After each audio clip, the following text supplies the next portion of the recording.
Mejor matar al que piensa distinto. Acá la libertad de la persona es el problema. El comunismo se jacta de ser una democracia.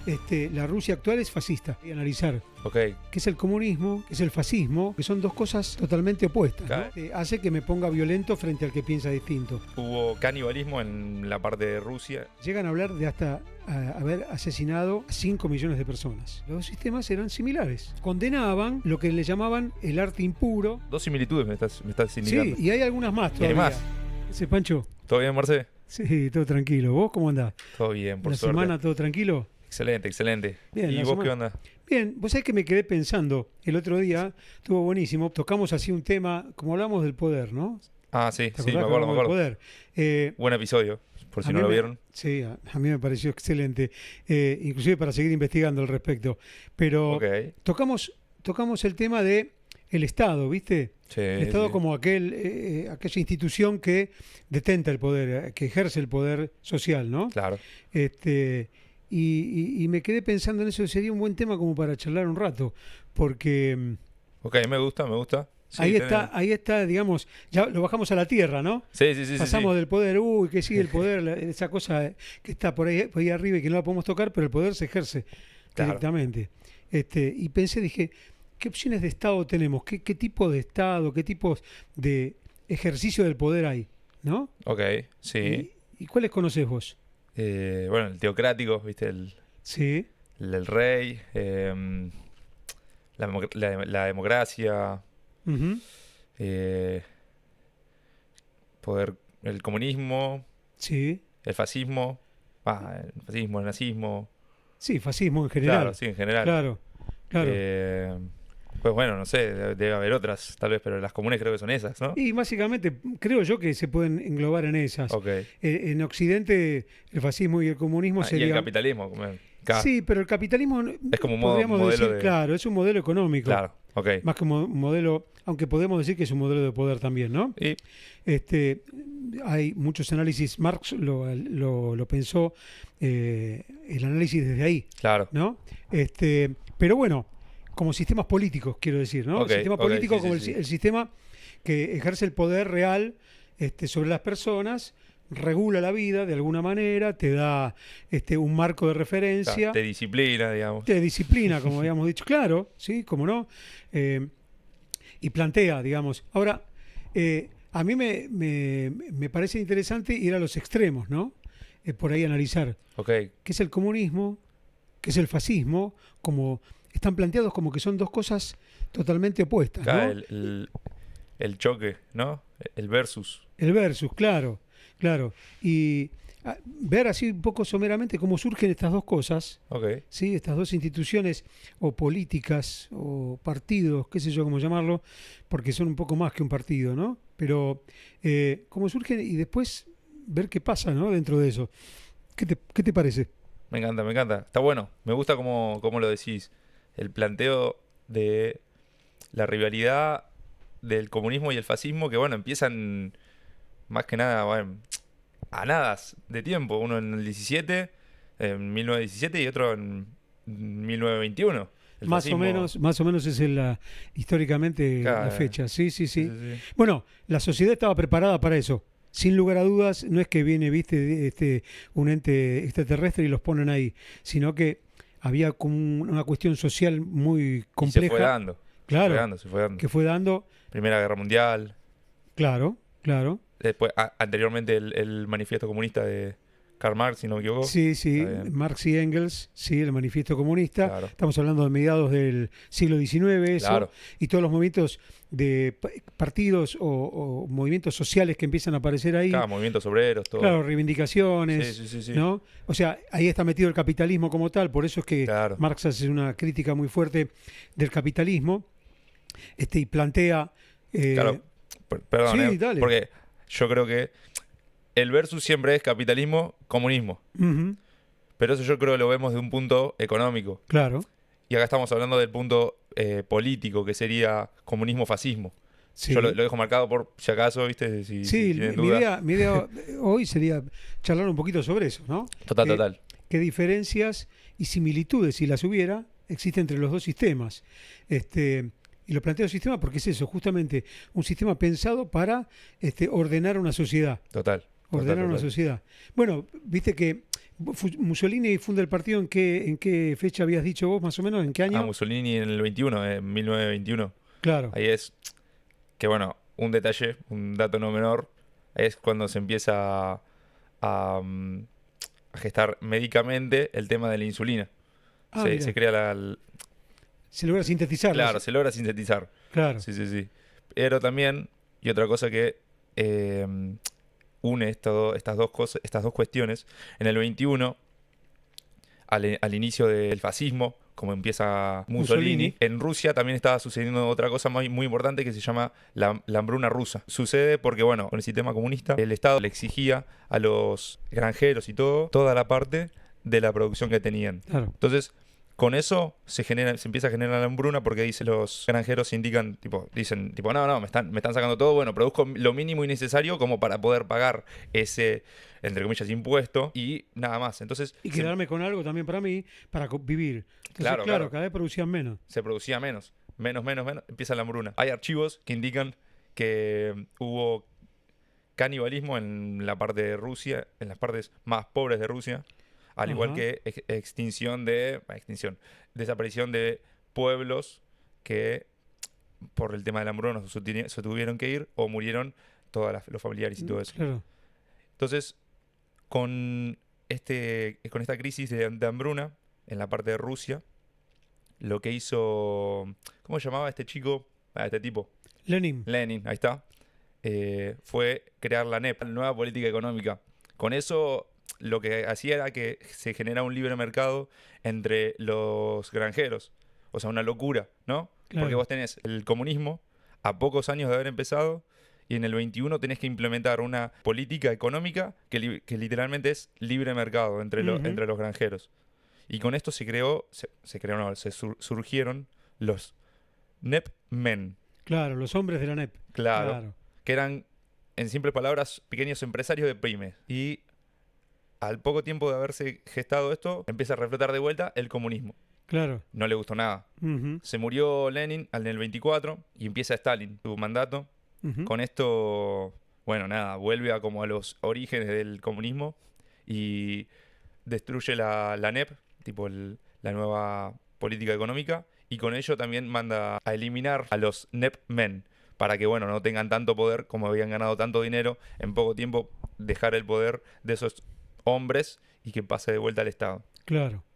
Bueno, en esa época es que se lo culpa o se lo se indica a Stalin como haber generado lo que sería un gran genocidio, especialmente en la zona de lo que sería Bielorrusia actual y Ucrania, porque mandó a matar directamente a aquellos que no aceptaban la colectivización, otra vez, vuelta a la colectivización de la producción agrícola. Ah, claro, mirá. Entonces, mandó a matar a un montón de gente, mucha gente se resistió y terminó muerta.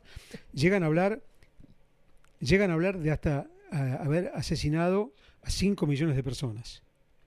No, claro. Que está casi comprobado eso. Okay. La realidad es que sí, mató un montón de gente porque no aceptaban, digamos, el proceso de colectivización que él planteaba nuevamente. Claro. ¿Sí? No aceptaba el Estado. Claro, nuevamente. no aceptaba que trabajaran para el Estado. Porque en realidad, viste, el comunismo plantea que no hay bienes comunes, sino que todos los bienes son de todos. Claro. Okay. Por consiguiente, el Estado es el que es muy difícil, digamos, idealmente decir, bueno, todos de todos, entre todos nos ponemos de acuerdo y nos repartimos todo. Entonces, como eso es muy complejo, lo que sucede es que el Estado se hace cargo de ese poder, digamos, claro, y dice, bueno, ahora todo es de todos, todo pasa a manos del Estado, que somos todos. El Estado finalmente es una institución que surge del acuerdo de la sociedad, claro. ¿sí? Entonces dice, si el Estado vuelve todo para el Estado, va todo el Estado y nosotros nos acabamos de distribuirlo como corresponde, en partes iguales para todos. Eso generó lo que después trajo como consecuencia la NEP, que mencionaste vos, okay. Porque, claro, la gente dice, ¿para qué voy a trabajar? Si al fin de cuentas no me queda nada, me sacan todo, yo laburo como un loco y me queda lo mínimo para poder vivir, sí. ¿Por qué tengo que trabajar para otro? poniendo en juego una gran característica humana que es el egoísmo, ¿no? El pensar en uno. Total.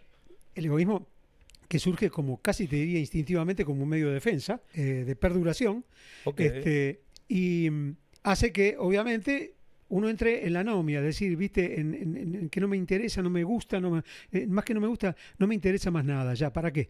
¿Para qué te vas a preocupar por esto? ¿Sí? Por otro lado, viste, el fascismo no piensa, hay un Estado muy fuerte, obviamente, que es el que regula, porque la idea del fascismo no es que todas las clases son iguales, sino que no, hay clases marcadas. Clases muy marcadas, porque inclusive la naturaleza, Dios, o quien impone las cosas, plantea que es así. Hay tipos que están pensados para mandar y otros que no, para obedecer. Entonces, hay que sostener esa estructura social, ¿sí? Permite el libre mercado, pero siempre bajo la regulación del Estado, ¿no? Total. O sea, los empresarios están todos bajo el ala del Estado, cumpliendo con lo que el Estado les dice que hay que hacer. Italia, es cierto, en aquel momento, con el fascismo, tiene un desarrollo altísimo a nivel económico. La gran industrialización, la Fiat surge en la época del fascismo. Claro, la Fiat. ¿Sí? Fábrica italiana de, no me acuerdo, la sigla, si no. Creo que empezó como tractores, pero no importa. Si la sigla no me la recuerdo, habría que buscarla. Entonces digo, la Fiat surge en aquel momento, le da mucho impulso a la industria aeronáutica. Mussolini. Mirá. Es el primer país en la década del 20 que tiene una fuerza aérea importante, ¿sí? Es decir, hay un crecimiento económico importante, pero siempre bajo el ala del Estado y sin posibilidades de movilidad social, ¿no? En el sentido horizontal, sino que había una estratificación muy clara.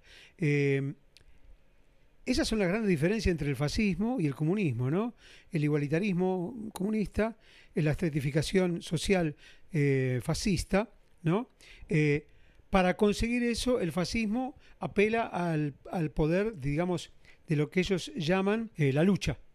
Claro. La lucha continua. Es decir, en la lucha se termina conformando la estructura social, ¿no? Y obviamente la lucha conlleva la represión, ¿sí? Para sostener el Estado tal cual lo había pensado el fascismo, Mussolini a la cabeza, porque vamos a reconocer que no era el único fascista en Italia, claro. No, pero bueno, era la cabeza. Pero bueno, fíjate que hay otra característica interesante, que hay un gran líder, ¿sí?, en el fascismo, que puede ser el Duce, Mussolini, o el Führer, ¿no?, en Alemania, siendo que Alemania se convierte al fascismo a través del nacionalsocialismo, los nazis, el nazismo. Pero también en la Unión Soviética aparece un gran líder, es decir, ya de por sí la Revolución Rusa conlleva la entronización de una persona que es Lenin. ¿Sí? Estaba también al lado Trotsky, pero enseguida esa lucha de poder lo fue alejando, ¿sí? Lo fueron alejando a Trotsky de ese lugar, pero mientras estuvo Lenin, todavía Trotsky conformaba parte del Estado. Trotsky empieza a ser perseguido cuando sube el segundo gran líder, que fue Stalin. ¿Sí? Pero fíjate, yo había notado acá, a Stalin lo llamaban el padre de los pueblos, por ejemplo. O sea, ese gran padre, ¿no?, que nos cuida a todos. Claro. Y los comunismos tienen, a pesar de que hablan de la libertad, hablan del igualitarismo, somos todos iguales, ese control férreo a través de una mano de un líder. Mao, líder del comunismo chino, le decían el gran timonel.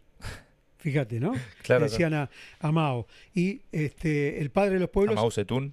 Mao Zedong, claro. Mao Zedong. Estamos hablando del comunismo chino, que tiene diferencias con el comunismo ruso, ¿no? Total. Un poco diferente. Pero la base ideológica está en el mismo lugar. Claro. Ahora, en eso se empiezan a poner de acuerdo el fascismo y el comunismo. Es como que necesitan un líder muy fuerte para poder sostener políticamente el sistema que habían tratado de imponer tanto desde el lado comunista como del lado fascista.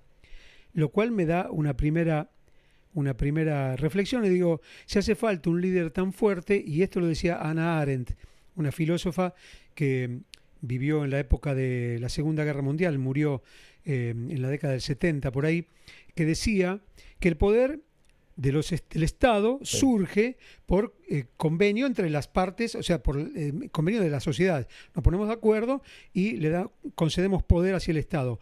Cuando el Estado ejerce el poder supremo y ejerce la violencia para poder sostenerse, Hannah Arendt dice, quiere decir que no hay poder, que no tienen poder.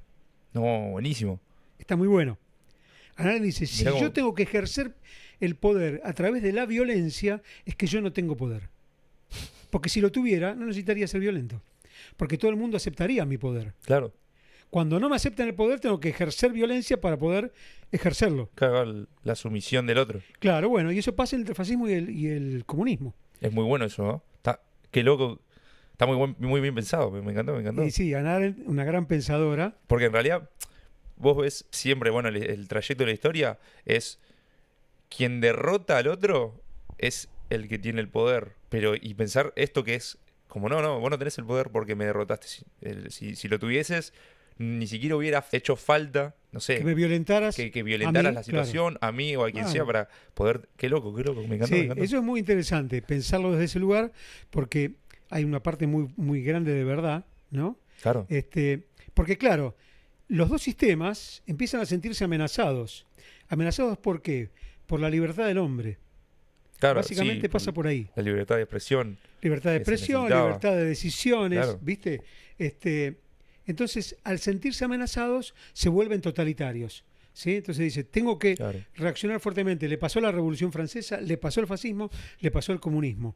¿Viste? Total. En la Revolución Francesa, cuando vieron que la gente no reaccionaba como ellos pensaban, entraron en el reino del terror. Claro, sí, empezaron a cortar cabezas que no pensaba igual. Literalmente. Y ellos le cortaban la cabeza en serio. Sí. ¿No? La invención de la guillotina como... Porque eran buenos, porque en realidad lo que no querían que sufrieran cuando se morían. Claro. Porque con un hachazo era un poco difícil, por ahí tardaban mucho. Claro. En cambio con una guillotina era automático, listo. Mamita querida. Por guillotín, inventada por guillotín. Por guillotín, claro. Pobre tipo, murió en la guillotina. El colmo. El colmo, claro, el colmo de guillotín, morir en la guillotina que le inventó. Bien, entonces hay como un temor, ¿sí? A que se desestabilice el sistema que yo planteo, entonces entran los dos en un autoritarismo muy fuerte. Y entonces hay un control social muy fuerte. Un control social. Ahora, cuando hay control social, la pregunta es, si yo tengo libertad, porque bueno, el comunismo, ¿viste? La libertad, ¿no? Individual, subsumida en la libertad comunitaria, donde cada uno forma parte de un todo, pero a su vez yo tengo mi libertad individual, la tengo que ir cercenando, cortándomela para poder ponérsela y compartirla con los otros. Claro. La pregunta es, éticamente, moralmente, ¿qué sistema voy a aceptar? Porque si vos de repente sos gay y vivís o vivías en un país comunista, en Rusia se sigue dando todavía, como la Unión Soviética, vos eras perseguido. ¿Por qué? Porque estabas fuera de la moral tradicional. Sí, pensaba distinto, todo. Claro, a través de la familia, la iglesia, ¿cómo se llama? La escuela, ¿no? Las instituciones escolares, inclusive las instituciones hospitalarias, como decía Foucault, que habíamos hablado de eso, ¿verdad? Claro. Los tipos logran un control social muy fuerte. ¿Pero dentro de qué? De una estructura que en el fondo era reaccionaria. No era progresista como ellos decían, era reaccionaria. Como tan reaccionaria era la fascista. Claro. Que hacían exactamente igual, ¿no? Sí, perseguían. Exactamente, perseguían al distinto. Al distinto, claro. Al que pensaba distinto, ¡pa! Claro, afuera. Es decir, si te pones a pensar, los dos sistemas eran similares. Claro. Buscaban supuestamente un bien común, ¿no? Sí, ideal. Al pueblo, ¿viste? Como siempre se indica en todos lados. Pobre pueblo, la liga siempre, ¿no? Pero finalmente eran muy parecidos desde ese punto de vista, ¿no? O sea, ya tenés dos similitudes, me estás indicando. Sí, y hay algunas más todavía. Y hay más, a la mierda. Y hay algunas más, porque, mirá, por ejemplo, el control cultural. Es decir, yo pretendo que el arte, por ponerlo como parte de la cultura, esté regulado. Tanto en Italia como en Rusia condenaban lo que le llamaban el arte impuro o degradante, ¿sí? Entonces, por ejemplo, las vanguardias artísticas muy de moda en aquel tiempo, es decir, artistas que pensaban cosas nuevas, que pensaban ir más allá del todo, qué sé yo. En Rusia se da todo un movimiento muy importante de artistas que son reprimidos por el Estado. ¿Por qué? Porque decían que no cumplía con los objetivos de la revolución, que era crear en el pueblo la idea de comunidad. Entonces, si yo, artista, planteo alguna idea que fuera individualista, estaba siendo maltratado por el Estado y corría el peligro, no sé si de me mataran, pero por ahí que me mandaran a la Siberia. Claro, sí, sí. ¿Viste? Lo mismo que la literatura, la escritura estaba perseguida. Hay muchos, bueno, también la quema de libros y todo eso que se da en el fascismo. Fascismo, por ejemplo. claro. Claro, el que piensa distinto, el que no piensa como el fascismo está fuera de la realidad. Sí, sí, sí. Ahí no hay aspiraciones personales, lo personal desaparece y se subsume, se dice, se forma parte de lo social. Claro, aparte todo, el tema de ideas, pensamientos, todo te lo impone el Estado. Claro. Fascismo y comunismo. Y comunismo. Los dos exactamente iguales. ¿Ideas distintas? Sí. Sí, total. Sí, fenómeno. Sí. Ya marcamos la diferencia. Claro. ¿No? El tipo de estructuración de la sociedad, estructuración de la economía. Pero finalmente todos tenemos que pensar así, tanto en el fascismo como fascista, tanto en el comunismo como comunismo. Entonces eso te lleva a un Estado autoritario. Claro. Porque la libertad de la persona es el problema. Acá la libertad de la persona es el problema. Me gusta. Es como un eslogan. Claro. La libertad de la persona es un problema. Pero si vos te pones a analizar o ver, por ejemplo, el comunismo se jacta de ser una democracia. Preguntale a Cuba. ¿No? Ellos mismos dicen la democracia cubana. Sí, sí, sí, sí. Pero... Un partido único, votamos solamente a uno. No sé qué democracia será. Claro. Lo que pasa es que es la democracia del que piensa igual al otro. Claro, así de fácil. Sí. Y bueno, en el fascismo también es lo mismo. Claro. El fascismo lo que hacía era, tal vez no era solo había un único partido, pero lo que hacían era reprimir a los demás partidos para que solamente tuviese el fascismo. Exactamente. O sea, evitaban que los demás pudieran participar. Exactamente. Evitaban. ¿Cómo? Con violencia, sí. Obviamente, con total, violencia. Sí, pero... sí. Que vos me habías mencionado a un grupo armado, paramilitar, del fascismo muy conocido. Camisas negras, ahí está. Claro, los camisas negras. Bueno, que fueron hechos para, bueno, básicamente poder llevar a Mussolini al poder, digamos. Y después se mantuvieron durante todo el fascismo. Los camisas negras como una fuerza de choque contra las disidencias del sistema. En Alemania fueron las camisas pardas, ¿sí? Que cumplían la misma función. Claro. ¿Sí? Que era como un sistema parapolicial inventado por el partido nazi. Sí. Después se llevó al Estado mismo. Claro. ¿No? Y en Rusia existía también la policía, lo que llamaban la policía política, que había un control férreo sobre cada una de las actividades por parte de un delegado del Estado, que a su vez tenía sus secuaces. Claro. ¿No? Y que controlaba que se cumpliera exactamente lo que el Estado, el papá Estado, determinaba que era lo bueno. ¿Sí? Claro. Entonces, como todos los estados igual, yo creo. ¿eh? Ya pasándolo un poco más al plano actual. Yo creo que obviamente cada partido quiere que pienses que está bien, que es lo que está bien, ¿entendés? Y que te imponga que lo que está bien y que lo que está mal, ¿viste? Porque... Para eso son un partido político. Claro. O sea, si no es mucha libertad de expresión, mucho libertinaje que no te sirve siendo partido político. Pero te pregunto, vos sos del partido A, yo soy del partido B. ¿Vos creés que para solucionar el mismo problema hay que hacer X y yo digo hay que hacer Y? ¿Qué hacemos? ¿Nos matamos entre los dos? A ver, el que triunfa es el que hace. Si hace X, si triunfas vos, o si hace Y, si triunfo yo. ¿Cómo es el sistema? ¿Cómo se resuelve? ¿Cómo se resuelve eso? Y bueno, obviamente yo creo que quien tenga el poder del Estado, del pueblo, o sea, en el hecho de decir, me votaron a mí, yo soy el que toma las decisiones, bueno, ya está, ahí se resuelve. ¿Y te vota el 100% del pueblo a vos? ¿Te vota el 51%? Claro, no. ¿Ganaste vos? El punto es que siempre habrá diferencias, nunca podés conformar a todo el mundo. Ya, si una persona, un partido político gana, no congloba todo el país, todo lo que piensan las distintas personas de cada país, de todo el país, sino que, bueno, por mayoría gané yo. Por lo tanto, voy a hacer lo que yo supongo que está bien para resolver el problema. El problema, está bien. Ahora, si vos me querés imponer, siendo que, bueno, hubo una democracia, hubo una votación, no saliste favorecido y me querés imponer ese poder, bueno, ya fue, ese es otro punto. ¿Y qué te parece a vos entrar a charlar conmigo a ver qué puntos en común encontramos entre la X y la Y, si es que los hubiera, para poder llegar a una solución superadora de eso? Eso ya se va un poco... está bueno, es una utopía muy linda.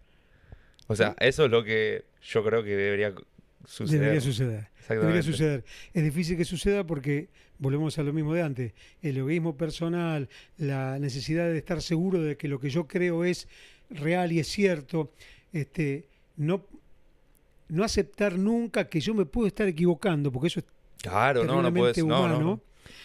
Hace que me ponga violento frente al que piensa distinto. Pero una democracia justamente es eso, la capacidad que tengo yo de decir, bueno, mira, en esto o aquello, digamos, se puede discutir.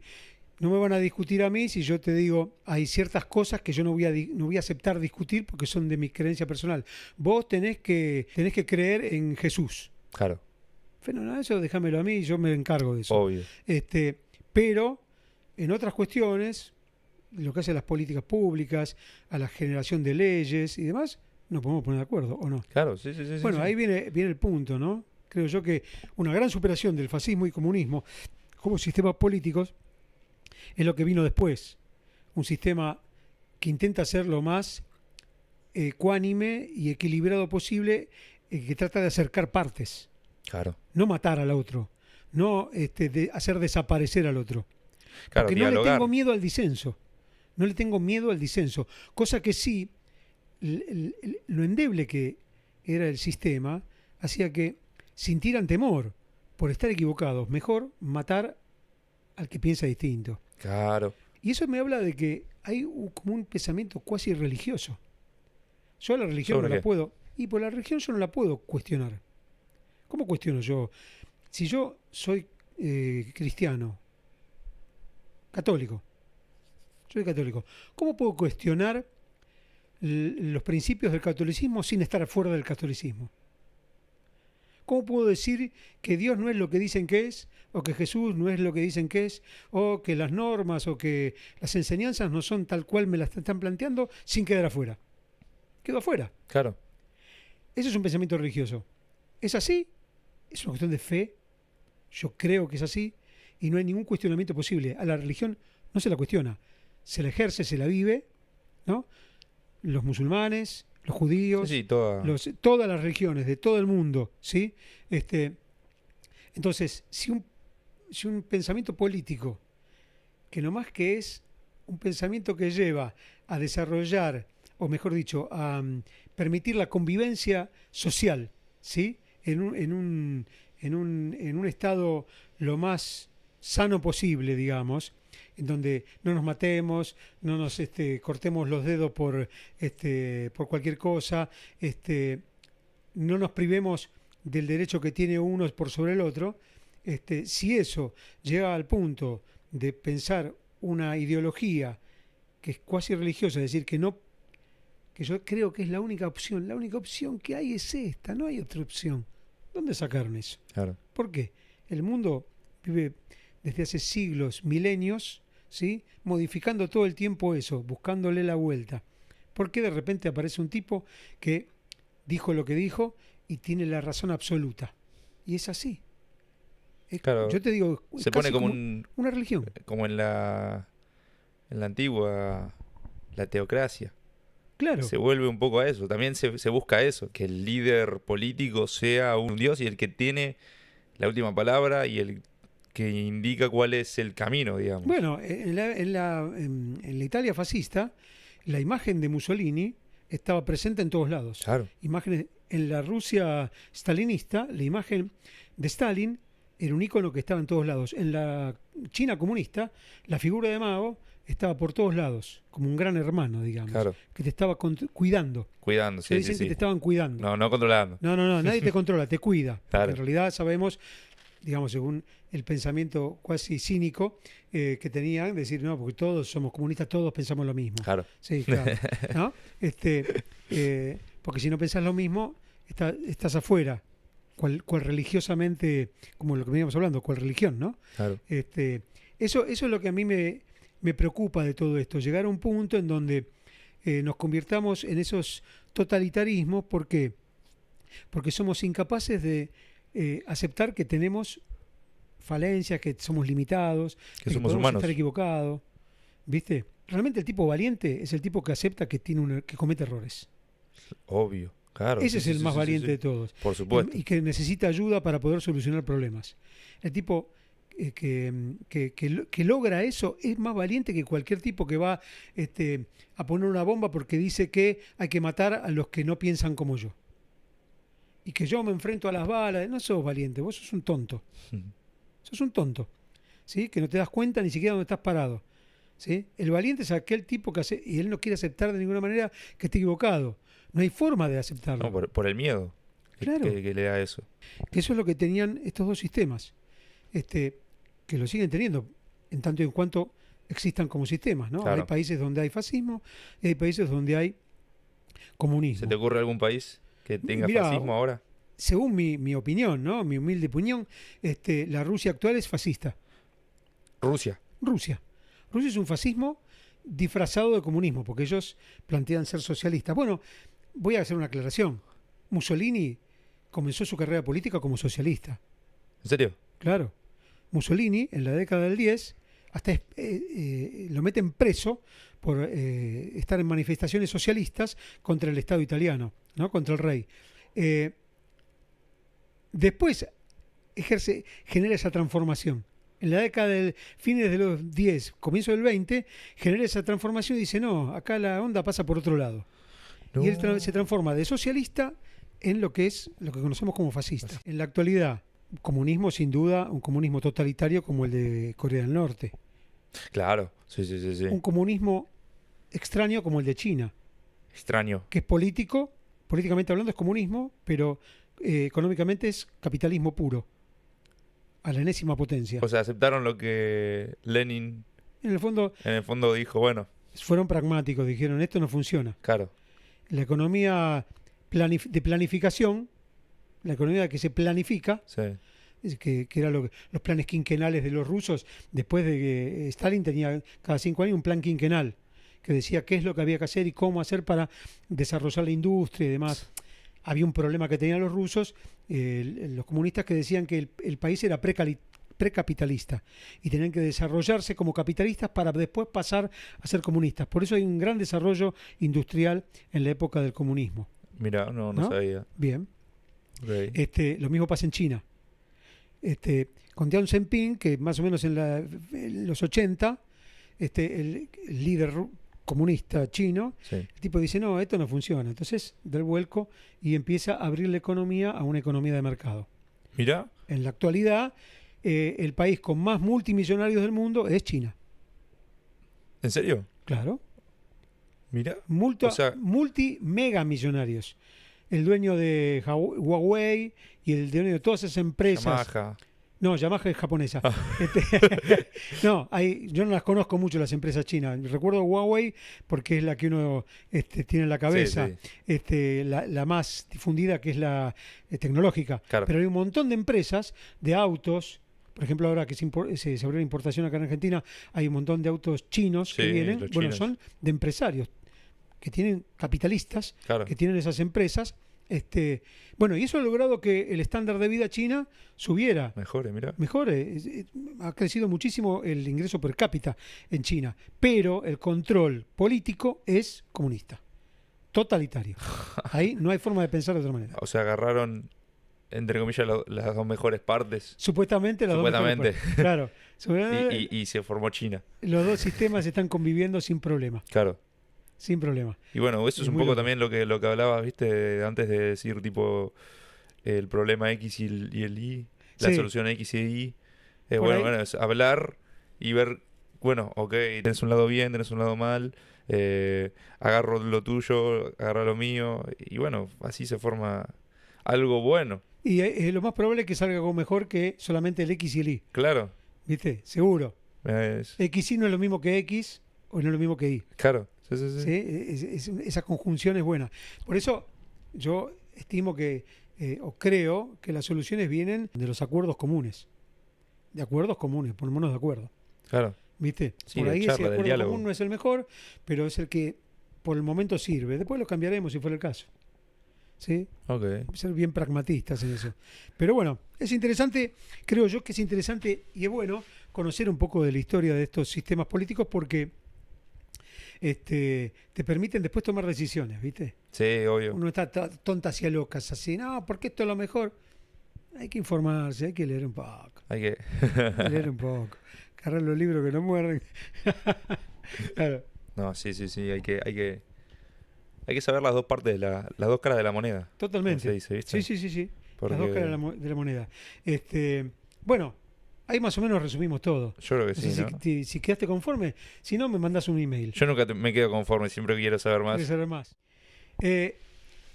Yo para cerrar, digamos, ¿no? Dale, cerrame. El problema central de todo esto es la incertidumbre. Es decir, nunca sabemos lo que va a pasar. Nunca sabemos lo que va a pasar, ni podemos predecir lo que va a pasar. Podemos tener una idea global, muy aproximada de lo que y de escenarios que nos conformamos, pero nunca sabemos si realmente va a pasar esto o aquello.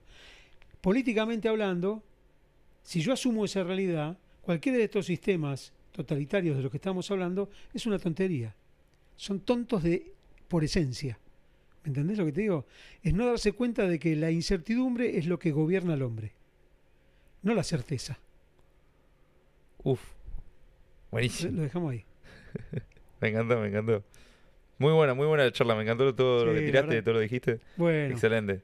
La verdad que bien, Panchito. de 10. Muy bien. Bueno, Marce, estamos viendo en otro episodio. Nos Suerte. vemos. Hasta luego.